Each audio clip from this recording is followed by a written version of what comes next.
those who fall asleep. The American dream.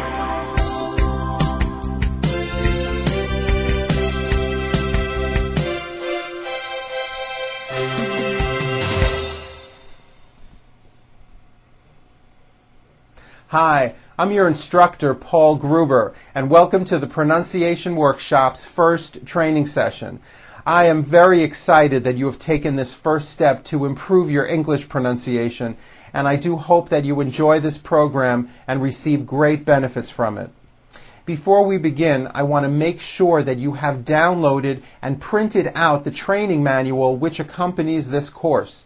If you have not yet done so, please do it soon, because you'll definitely need it.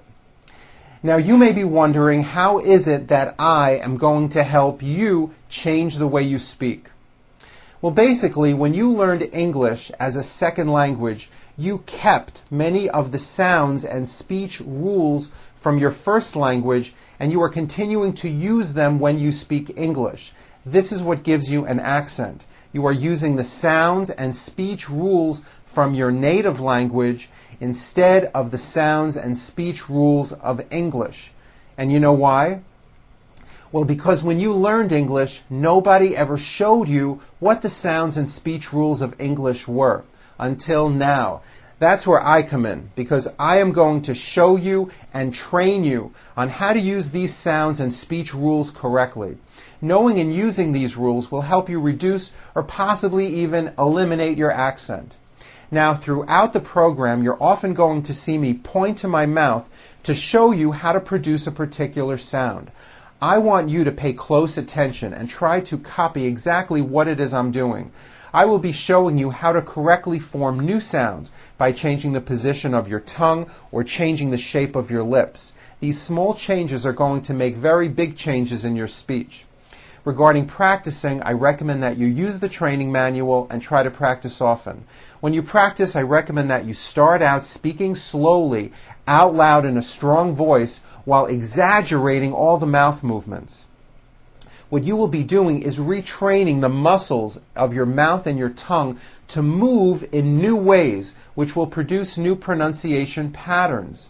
These new speech patterns will slowly and eventually evolve into your own spontaneous, fast speech. But it is important that you start out going very slow. If you can pronounce words and sentences correctly speaking slowly, well, then you'll have no problem saying them fast. I believe practicing is important, but I do not believe it's the only key towards success. Being aware of your errors, that's the key. Being aware and also recognizing mistakes when you hear them will probably be the most important factor towards your improvement. Another thing I'd like you to keep in mind, and I'm sure you may have noticed this already, is that when most Americans speak, you will notice that we seem to open our mouths a lot, and there's a great amount of mouth movement. Watch my mouth when I say something like, "Wow, is it really raining on Wednesday?" Did you see how much my mouth seemed to move? It wasn't with my lips flat. It wasn't, "Wow, is it really raining on Wednesday?" There was a lot of movement. My mouth opened wide, but also my whole mouth moved forward. Now, I find many foreign speakers, maybe because of their language's characteristics, they don't move their mouths much, and there is very little facial movement. Because of this, to an American listener, the words often sound mumbled, making it very difficult for an American listener to understand what it is you said. One way to be better understood immediately is to become more aware of your speech and to really start opening and moving your mouth. I'd like you to try to observe what I'm talking about. When you speak to native-born Americans or watch TV or movies, notice how when Americans speak, generally our mouths really open big and our lips come forward. These movements have a lot to do with the sound of American English. I also want to add that I will often be asking you to repeat words and sentences on these videos. Try to think and act as if we're both sitting in the same room and I am directly right in front of you. Listen carefully to the words and sounds that I give you. Listen carefully to my pronunciation and watch my mouth. Then repeat the words back to me in your own voice with the techniques that I'm showing you as clearly as you can. Now, at first you may feel a bit foolish talking to your computer screen, but really you shouldn't. Make believe you are speaking directly to me. You will find this to be extremely helpful and effective. During the course of this program, I will begin by addressing consonant sounds, and then later on we'll work with vowel sounds. Now, vowel sounds, as you know, are A, E, I, O, and U, like A, O, E, and U. And consonant sounds are basically all the other letters and sounds, like B, Ch, S, T, F, G, Sh, W, and of course there are many, many more sounds. The consonants that we are going to cover in this first session are the consonant R and the consonant W. Okay, are you ready? Here we go. Let's get started. Let's start with the American R. R's are everywhere. They are probably the most commonly occurring consonant sound in English. One reason for this is that R's affect vowel sounds, especially when an R falls at the end of a word or after a vowel sound, as in the word car, or the word air, or the word turn. After working with so many non-native English speakers from around the world, I believe the R sound is one of the main causes for being misunderstood in American English. Therefore, this is why I've chosen to start out with this sound. Now, in some languages like Arabic and Spanish, the R is produced by bringing the tongue forward in the front of the mouth, behind the upper teeth, and rolling or trilling the tongue. Rrrr, like that. Now, in some other languages like German and French, the R is produced in the back of the throat. But this is not how we produce an R sound in the United States. In American English, in order to say a clear R sound, two distinct things have to happen. The first thing is that our mouth and our lips come tightly forward, as if you would be saying the ooh sound. Do this with me. Say ooh, and make sure you're bringing your lips all the way forward. Say ooh. That's it. You see how your lips are forward? That's what you want to do. This is the position your mouth should be in when you produce an American R, like that. And I'll bet you no one ever told you that. Now, the second thing is that your tongue moves back in your mouth. It doesn't come forward, it's pulled back. This is probably the opposite of what you are doing right now. So, for example, in the word rock, notice how my lips are coming forward and my tongue moves back in my mouth, and I push out the R sound. Watch this. Rock. Do it with me and exaggerate the R. Rock. Watch it with my head turned. Rock. You see that? See how the whole bottom of my face came forward? Don't be afraid to do this. This forward mouth movement is what is going to give you an American R sound. It's not rock, and it's not rock with your lips flat. Your whole mouth really has to come forward. Now later, I recommend that you practice doing this in front of a mirror while watching your mouth. Really push out the R, and remember to pull your tongue back. Now, one way of checking if you're doing this correctly with your tongue is by actually putting your finger around an inch into your mouth while saying an R word. Watch this. Rock. Like that. You should be able to take the tip of your finger and feel the tip of your tongue. If you do these two simple things, bringing your mouth forward and pulling your tongue back, I'm telling you, your speech is going to be clearer and you're going to sound so much better. Okay, we're going to start out with R's at the beginning of words. Here we go. Repeat after me.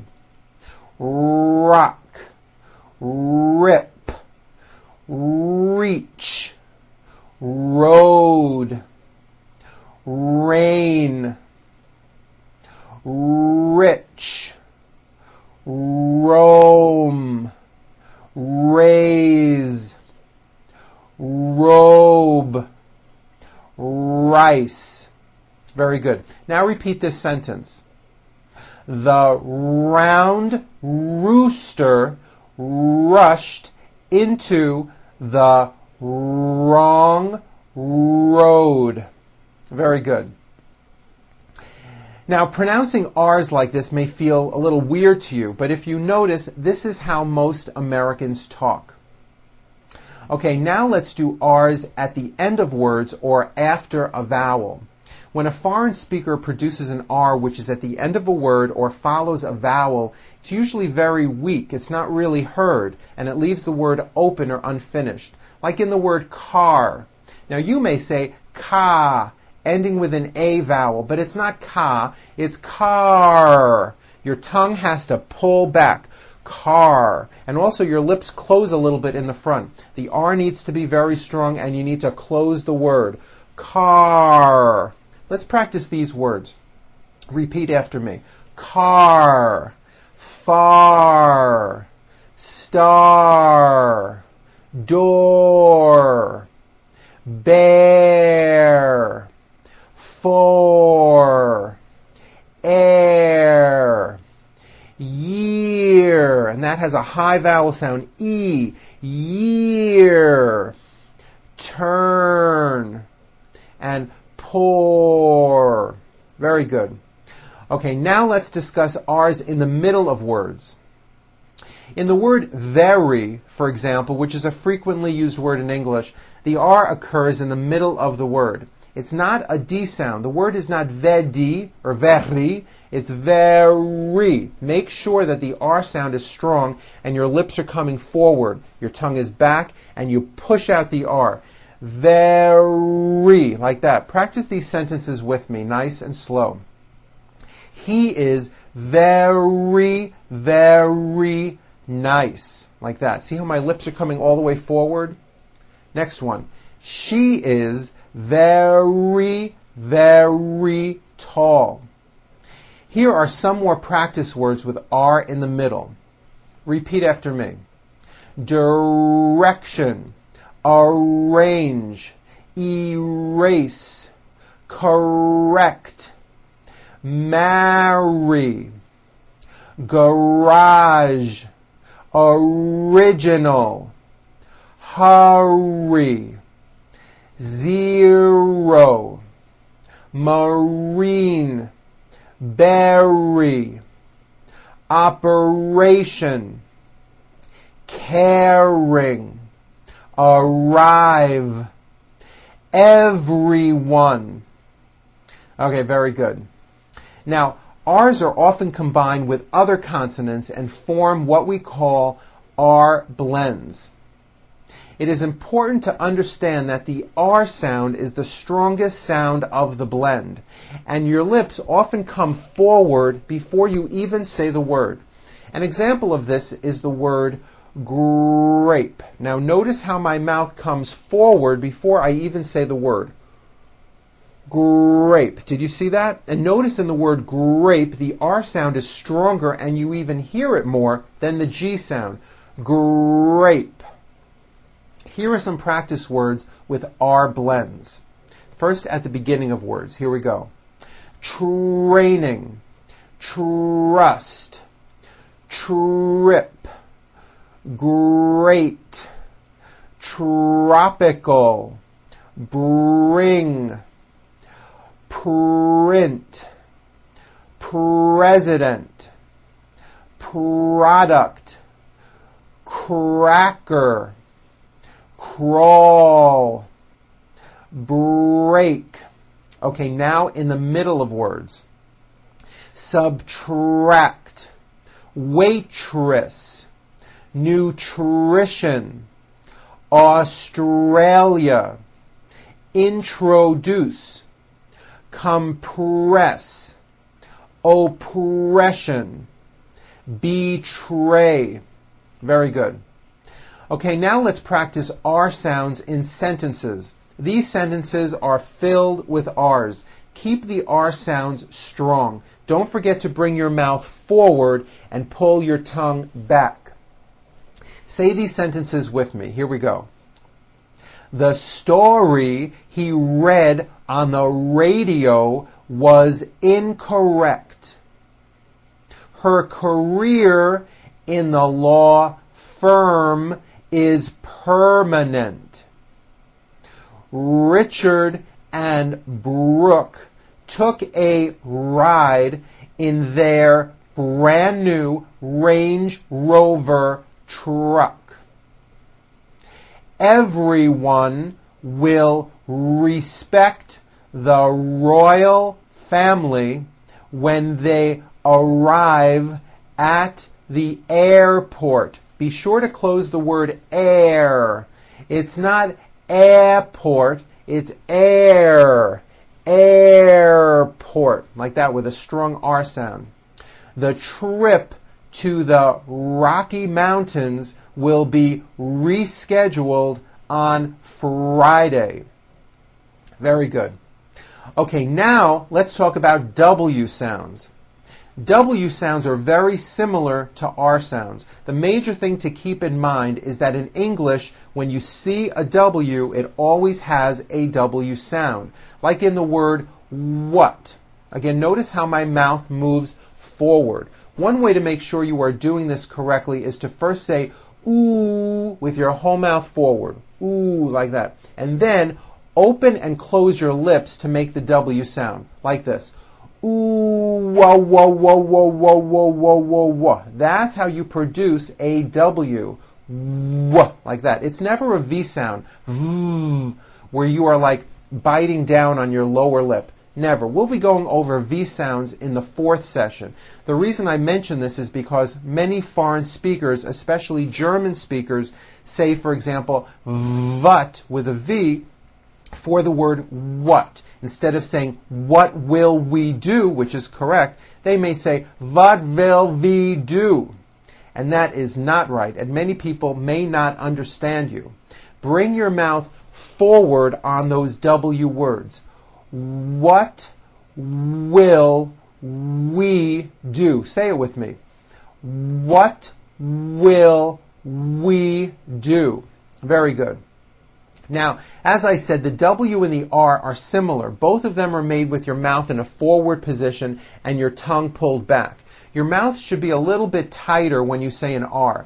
Listen to the similarities and differences between these R and W words. Rick, wick. Right, white. It's not vite with a V, it's white with a W. Very good.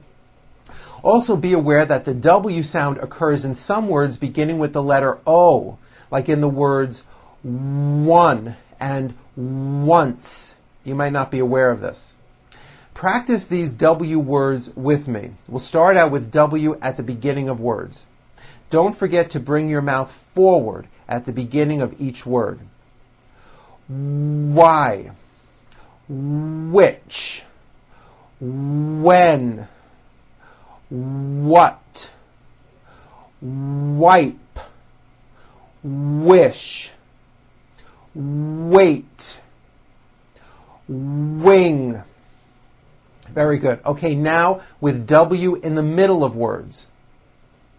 Always, away, beware, awake, someone, rewind, Halloween, Hollywood. Now practice these W sentences. The wind from the west was very wet. Remember, very starts with a V sound followed by a strong R. Was very wet. Very good. We woke up and washed the white washcloth. We waited for the waitress to give us water. We had a wonderful time in Washington and Wisconsin. Very good. Now, while we are talking about W sounds, I'd like to mention Q sounds. How are Q sounds related? Well, Q sounds are made with the K sound, k, k, and the W sound, w, put together. You may not have known that. So, for example, the word quick is pronounced with a K and a strong W sound. Quick, like that. Repeat some of these words beginning with the Q sound. Question, quiet, queen, qualify, quit, Quebec, quilt. and also in the CH word, choir. Very good. Okay, here now is a paragraph which contains many R and W sounds. You may want to practice reading this paragraph a few times. Notice how my lips come forward on all my R's and W's. Try to do the same thing. And don't forget, do not roll your R's. Don't do that. Here we go. Ray was born in Russia. He dreamed of building the perfect roller coaster at the Grand Canyon in Arizona. He had a friend named Fred who lived in Norway. Fred's profession was designing railroad tracks, and his career involved traveling all around the world. Ray thought it would be perfect if Fred designed his roller coaster ride. Fred was creative, brilliant, and worked well with railroad tracks.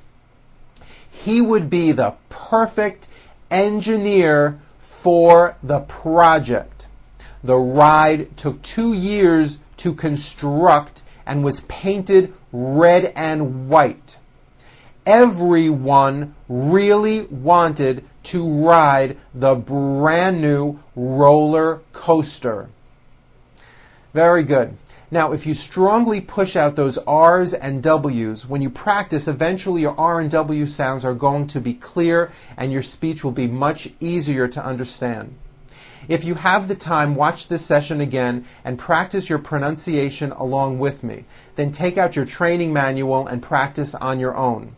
All the word lists and reading passages that are on these videos are in the manual as well. I hope you enjoyed our first session together. Feel free to watch this session again. I'm Paul Gruber with the Pronunciation Workshop, and I'll see you next time.